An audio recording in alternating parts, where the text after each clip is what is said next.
All right, welcome back to the Tool World Podcast. I'm your host, David Jr. I'm here with Master Jew. Hello there, Mr. Jew. Anyways, this week we're going to be talking a little bit about Choong Jang, Okay. the flat fingertip thrust, and then you have put your hand on top, Right. and then you spin around and go hands on the hip. Okay. And there's a couple questions we got on that. We did? Some of the students. Well, you were gone. You couldn't answer it, so we But you answered it. had to figure it out on our own. Yeah, a little bit. Oh, you figured it out. Well, let's start with, I don't even know what movement it is, but you're in like a left-right L stance, you're doing a flat fingertip thrust, and Yeah. you put your hand on top, Right. on the back forearm, Okay. which is weird because not on the hand. Yeah. So generally, I think when we look at patterns and we generally do that, like in Warong, Mm-hmm. you're actually, someone's grabbed you or they've already intercepted your attack. And so they're holding you. And so you put your hand on top of them so that they can't get away. And then you execute a technique. Why the finger belly on the back of the forearm, right? Mm-hmm. Yeah. So I think someone could grab the arm as well. And so you'd want to hold that, Right, while you execute that. right? As opposed to maybe grabbing your hand or your fist or something. Okay, but So a then the little bit weird, higher. yeah, so higher or back or whatever. Right. So the weird thing is that when you look at the picture, someone's not grabbing their arm. It's just like kicking somebody in a chair. Well, that's kind of strange. I mean, like, so, but the last position, your hand was out.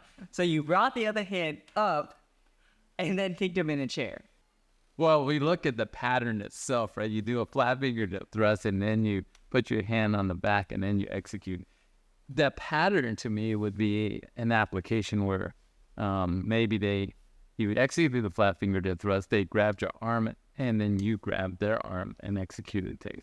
But in the application, it does show that the person is sitting down Right. in a chair. Yeah. And so that's kind of if we think about like, well, why did he do the flat fingertip thrust in the first place, Mm-hmm. right? Right. But then when you look at some of these patterns, sometimes they do movements and there was no real application. Yeah, I guess that's possible. Right. Seems like it would be a waste of time, but I think it's possible. So maybe they didn't show all of the sequence to it. And maybe he was standing there and he did a flat fingertip thrust and he dodged that by sitting down on the chair. Yeah, maybe. And he said, oh, wait, he's down there already. So I'm going to do a front snap kick.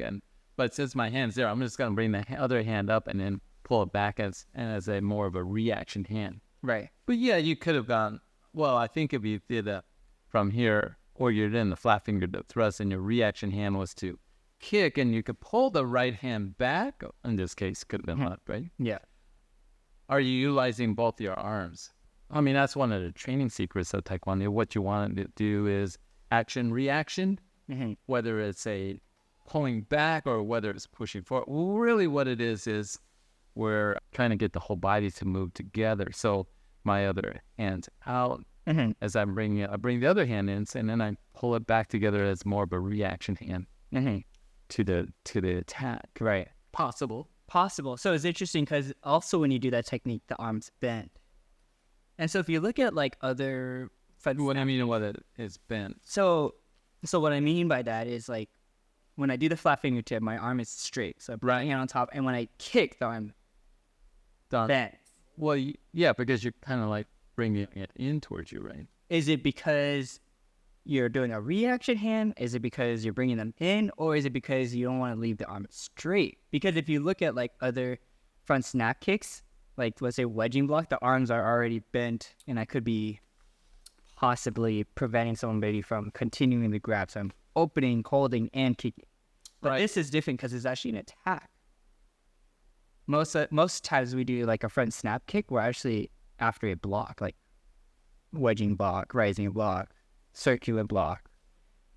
No, that's interesting. I think most blocks the elbows are bent. Well, yeah, and that's what I'm saying. So this one now is a strike, Right. or thrust. So it's straight, Mm-hmm. and then I bend it. Is that possibly a reason? Because you don't want to leave it out?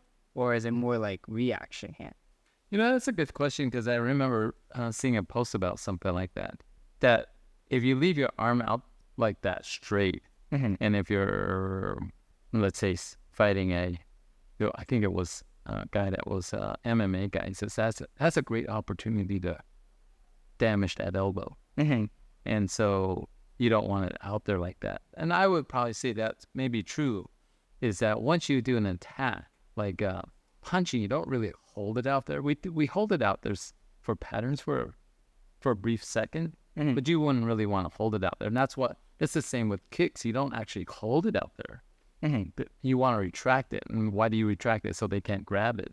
So every time you hold it out there too long, there's always a chance for it to be grabbed. I think that once you execute the technique, you should go back into that relaxed position, elbows and should be slightly bent. And so the hand, in this case, the elbow would be bent in slightly. So it's a little bit of, we could say it's a little bit of all. Maybe, I don't know. I mean, it's just a picture. This is the picture. Okay, well, the funny thing is that was actually not the intended part of this part. Oh, okay. It was actually going to be the next part, right? So, and then you go into a walking stance and you're pulling the hands to the hip. Oh, okay. Right. And so, what orientation do you do? Right side of the fist on the left underbelly, or is it left side of the fist on the right underbelly? Well, obviously the correct answer, because it's in the description, it's that the left side fist is on the right underbelly. It explicitly says that. It's not even just a picture. It says that. It says that. But I could see the logic of both, and it kind of depends on the intermediate position. So after you do that front snap kick, All right. you look at the next position, and he actually breaks apart the hands. Right. And then he pulls it down. As if, if we punch, we pull our hand to the hip, right? Right. But if he didn't break apart the hands, it would almost seem like it just drops down and the right side of the fist, right? Right. So what's the meaning? Should you break it apart? Obviously the correct answer is yes, you have to break it apart because that's what the picture shows, right? Right. But why? Well, I think that is a interesting question. Sometimes techniques are executed so quickly that the hands don't break apart. Like Choong Jang? Choong. No. No. Yongge. Where you go from the Checking block with the X fist, and then you do that outward knife hand strike. Typically, an outward knife hand strike in that typically outward knife hand strike is the striking hands on the inside, and then executed, right? But in that particular pattern, you're in the checking block. You wouldn't just switch and then execute. You would just go from the checking block, and execute the technique. And so I think that's maybe also true here, that if you're, what you're talking about is when you bring it back to your hip, should it be the left side fist on top or not? And your point is quite valid that because the hands are broken apart, then it's on top. Why would it be on top? Well, I was saying because our natural resting position Is here. and so the left hand is just on top. Right. Like we don't do it like We don't do it the other way. Yeah, That's right.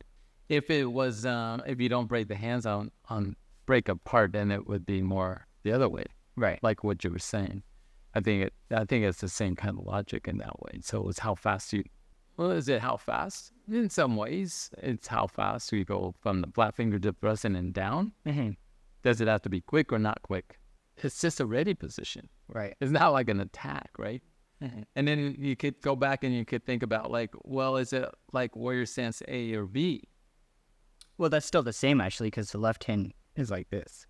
The left hand is still with the side of the fist down. Right. So like he was pulling his sword from his right side, right? It could have been this way because he could have pulled the sword from the right with its right hand. Right. But I don't think that's the symbolism here. No, I think that's what it is. that's not the third dan. That's we're still in the second dan, Choong Jang. You haven't passed that level yet. It all blurs. Like what technique is for what rank? Right.